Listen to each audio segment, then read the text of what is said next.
अपने साथियों के लिए बैठे, अच्छी बात है।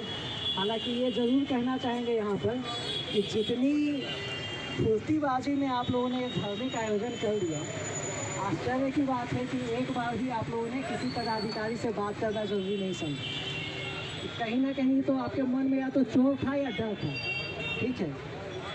खैर एनीवेज, आपको समर्थन भी मिल गया है, तीनों लोग आ गए हैं, इन लोगों का बहुत सम्मान करते हैं। और आप लोगों को बता दें कि आपका जो धरना है अनिश्चितकालीन, ठीक, वो एकदम निर्मूल है, निराधार। हर वो पक्की दुकान, ध्यान से सुनिएगा सर आप लोग भी, हर वो पक्की दुकान जिसको नगर परिषद ने आवंटित किया है और जिसका किराया प्रति माह नगर परिषद वसूल रहा है, प्रति माह या 3 माह पे, जो भी उन्होंने तरीका अपनाया है, उसको हम लोग नहीं हटाने वाले, ठीक है। ये तीनों विधायकों को हम इसका श्रेय देते हैं कि उन लोगों ने ये बात हम लोगों तक पहुंचाई और तब पता चला कि बिना मतलब का ये धरना आयोजित हो रहा है।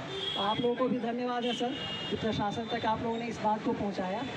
हाँ, इसका मतलब ये बिल्कुल नहीं है कि नगर परिषद ने जो भी दुकान आवंटित की है वो सही है।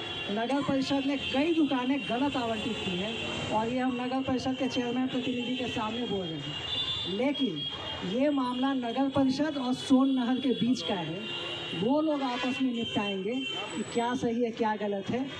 जिसने विधिवत आवंटन लिया है और जो उसके लिए राजस्व की अदायगी कर रहा है नगर परिषद को, उसको इन दोनों विभागों के बीच में हम लोग पिसने नहीं देंगे, ठीक है। लेकिन उसके अलावा जितने भी लोग, जो आप जैसे विधि सम्मत जो दुकानदार है, अभी के लिए विधि सम्मत हम बोल रहे हैं, उनकी आड़ में जिन लोगों ने भी 1 इंच का अतिक्रमण किया है, उस सबको वहाँ से खदेड़ा दें। आप सभी लोग सुरक्षित हैं। मैं आज जिला पदाधिकारी, तीनों विधायकों ने भी हमसे कहा कि इसका कोई निदान निकालिए। आज हम जिला पदाधिकारी महोदय को रिपोर्ट करने वाले हैं कि 3 महीने का समय दिया जाए, और वो 3 महीने का समय आपको नहीं, 3 महीने का समय नगर परिषद को और सोन नहर प्रमंडल को। आप लोग बैठिए और तय कीजिए कि इसका क्या करना है। किराया वसूलना है तो आप लोग आपस में रेवेन्यू शेयरिंग कीजिए, नया एग्रीमेंट करना है तो नया एग्रीमेंट कीजिए, एनओसी का लेन देन करना है तो एनओसी का लेन देन कीजिए। ये दुकानें सुरक्षित हैं, अभी उन पर कोई कार्रवाई नहीं की जाएगी। हम तीनों माननीय से भी रखो नहीं छीन लेंगे, बस यहीं पे घूम लेंगे।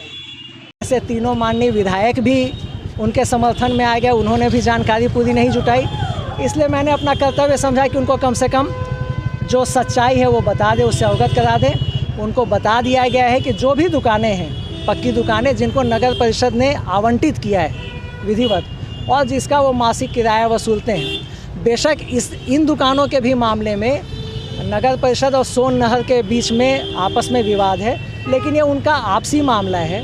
मैं जिला पदाधिकारी महोदय से आग्रह करने जा रहा हूँ कि इन दोनों विभागों को 2 से 3 महीने का समय दिया जाए कि अपना आपसी विवाद निपटाएं और इन दुकानों का भविष्य तय करें।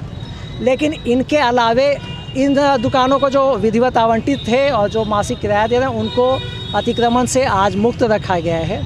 बट इनके अलावे जो भी अतिक्रमण किया गया है उसको निश्चित रूप से हटाया जाएगा, और ये बात तीनों माननीय विधायकों को भी विनम्रतापूर्वक बता दी गई। देखा ये जरा कि नगर परिषद और सोन नहर के लड़ाई में कहीं ना कहीं आम जनता परेशान हो रही है, क्योंकि बीच में जो दुकानें हैं किसी का सिंचाई विभाग ले रहा है, पैसा नहीं। ये जो दुकानें हैं, कुछ दुकानें, इनका आवंटन नगर परिषद ने किया है, उसका किराया वो वसूल रहे हैं। सोन नहर की आपत्ति है कि हमारी ज़मीन है तो या तो हम दुकानें बनाएंगे या राजस्व साझा करना चाहिए। अब ये जो भी इनके बिंदु हैं, मैं जिला पदाधिकारी महोदय को आग्रह करने जा रहा हूँ कि इनको एक समय सीमा दें, ये अपने विवाद सुलझाएं। इनके विवाद में किसी दुकानदार को पिसने नहीं दिया जाएगा, लेकिन अपने निजी स्वार्थ में खुद से जिन्होंने अतिक्रमण कर दिया है उनको तो हम लोग खाली करवाएंगे ही करवाएंगे, ये तय। अतिक्रमण से जनता बहुत त्रस्त है, ये अभियान चलेगा, लगातार चलेगा। सर, अतिक्रमण हटाते समय ने 1-2 दुकानों को सिंचाई विभाग ने रोक दिया कि इसको हमने अलॉट किया। हम लोग, अब मैं अभी जा रहा हूँ, कागज़ सत्यापित करूँगा, अगर सच है उनका दावा और उनका दस्तावेज है तब तो ठीक है, नहीं तो उसको भी हटाया जाएगा। हम लोग भी लिहाज छोड़े, हम लोग अपना कार्यक्रम आगे बढ़ाएं। कि आपने कहा कि निर्मूल और निराधार, हाँ इसका आधार ये है।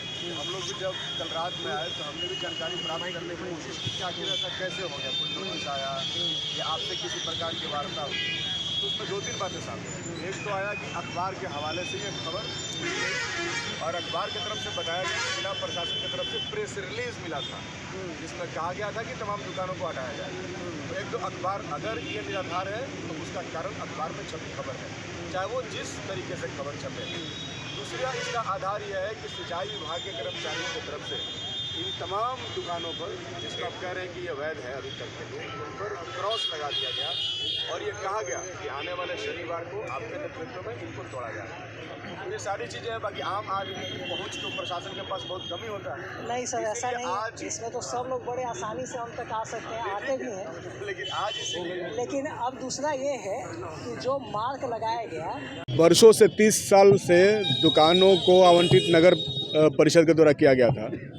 अब सिंचाई विभाग के अधिकारी आके क्रॉस लगा दिए और लोगों से कहा कि आपका दुकान तोड़ दिया जाएगा, आप लोग अवैध बसे हुए हैं। नगर परिषद का कहना था कि नहीं, आप अवैध नहीं है। ये बीच में कशमकश थी, लोगों पर लगातार जो है हमले किए जा रहे थे, अखबारों में छप रहा था कि आपका दुकान तोड़ दिया जाएगा। तो कल से ही लोगों ने अनिश्चितकालीन धरना का शुरुआत कर दिया। हम लोग बैठे थे और लड़ाई से ये जीत हुआ कि प्रशासन को पीछे घूमना जाना पड़ा और उन्होंने आश्वस्त किया है कि किसी की दुकानें नहीं तोड़ी जाएगी।